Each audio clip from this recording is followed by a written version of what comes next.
Assalamu alaikum jama'a, barkanmu da yau, barkanmu da sake saduwa da ku a wani sabon darasi na akan jerin darasin mu na CSS. Kuma ina muku barka sai kasancewa da ku a wannan channel ta mai albarka mai suna AL-MUBARAK TV. Wannan darasi shine darasi na 32, darasi na 31 da ya gabata mun shine akan CSS navigation bar. Yau kuma insha Allah darasin mu ne zamu shi akan bambancin paddind da kuma margin, ta yadda idan muka zo muka buƙaci sa paddind mu san inda zamu sa shi, idan muka buƙaci sa margin mu san inda zamu sa shi. Kafin mu ci gaba, yan uwa so ku min subscribing, ku danna alamar kararrawa da kuma liking ta yadda za a dinga sanar da ku sabbin darussa da zarar an dora. Wannan shine CS din, sai mu yi open with notepad, sai mu zo mu bude shi kuma da Google Chrome. To yanzu wannan dai shine muka yanzu zamu goge wannan elements, zamu goge su.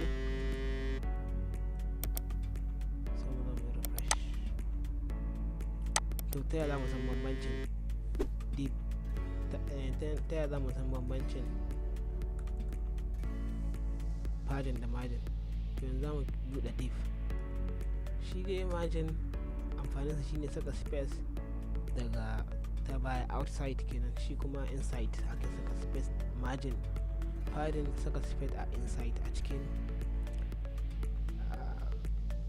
kamar yanzu kana da rubutu ka sa mai boda, to kana so ka saka wannan boda ka sa mai tsakaninta da rubutu, kana so ka saka space, sai ka yi amfani da paddind.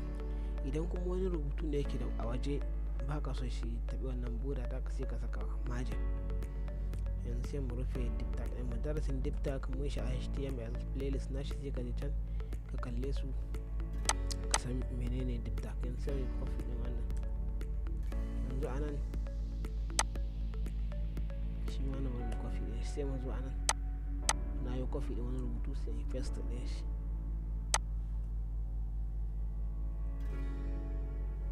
Yanzu sai mu save, sai mu zo mu yi refresh. To kun ga rubutun mu ya bayyana. To yanzu abin da za mu yi, wannan deep tag ɗin za mu saka mai class, sai mu saka equal signs, sai mu zo a cikin, sai mu bashi fi. Shi kuma wannan za mu saka mai class, sai mu ba shi div1. Shi kuma wannan za mu saka mai class,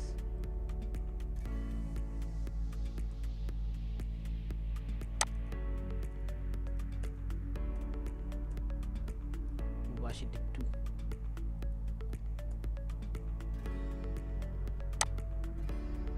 Sai mu zo a cikin style, sai mu fara kiran .p, sai mu open and close curly brace, sai mu zo mu bashi kamar yanzu boda 5 pixels,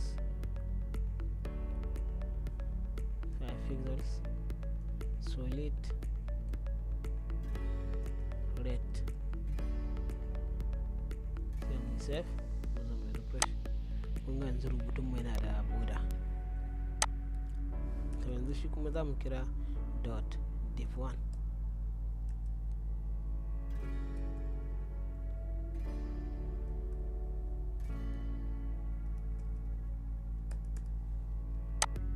Sai mu zo mu bashi boda,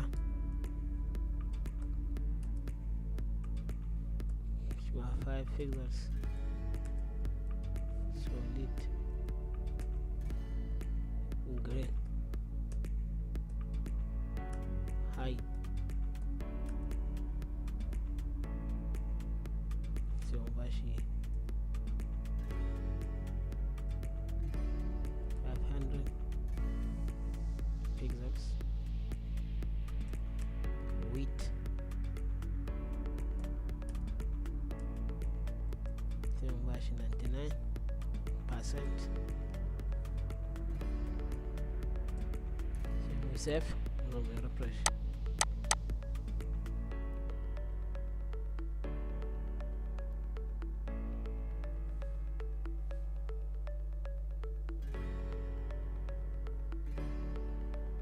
ok sai mu saka 1 din mu anan ba mu saka ta ba sai mu save mu zamu refresh to kun ga div ga div 1 ko bari mu rage mai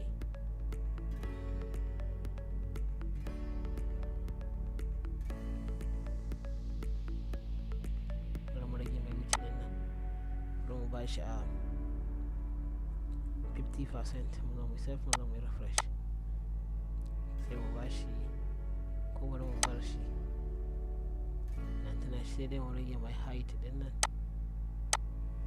mu bar shi 50 pixels to kun gani sai mu zo mu sake mai copy din wa'annan sai mu yi control C sai mu zo a nan ƙasa sai mu saka dot div 2 sai mu ba shi kuma gaba ɗaya wa'annan sai mu yi paste din su anan sai mu canza border color mu ba shi black sai mu save mu mai refresh to kun ga gasu nan guda uku. To yanzu abin da muke so muna so tsakanin da wannan border da wannan border da wanda ake nan a samu space. To yanzu abin da za mu yi sai mu saka padding sai mu saka margin. To amma yanzu za mu fara da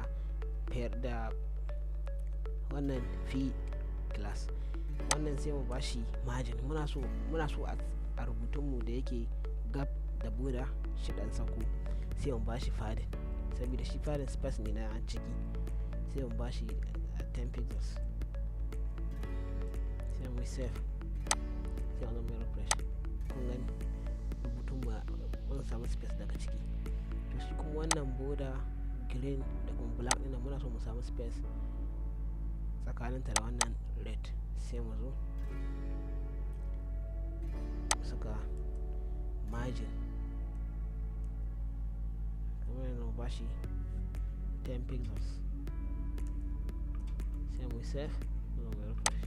Kun gani shi kuma space ne na waje mun samu space daga waje tsakanin nan da nan 10 pixels nan ma 10 pixels sai sa kun ga wannan ya fito haka wannan ya fito haka saboda nan 10 pixels ne nan 10 pixels nan ma 10 pixels nan ma 10 pixels.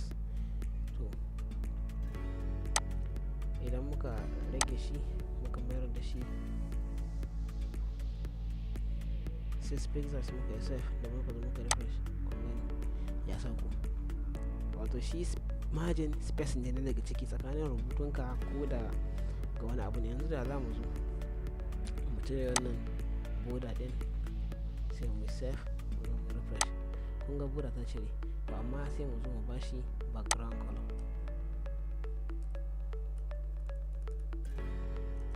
sai mu bashi background sai mu bashi light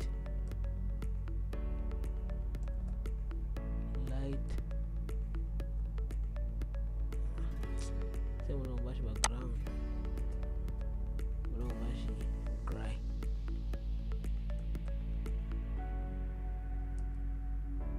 sai mu save mu refresh. To kun ga mun ba border amma kuma mun samu space a wannan bangare. Yanzu da za mu zo mu cire wannan padding din wannan padding mu cire shi mu save da mu refresh rubutun mu zai zo kusa da kusa. Kun gani rubutun ba sake haɗewa kun gani. Amma da mun zo muka mayar da wannan padding din kowa border muka yi save muka zo muka refresh kun ga rubutun mu ya buɗa. To shine amfanin padding space daga ciki margin space daga waje. A nan za mu dakata da fatan kuna jin daɗin wa'annan darussa na. Assalamu alaikum wa rahmatullah. A huta lafiya.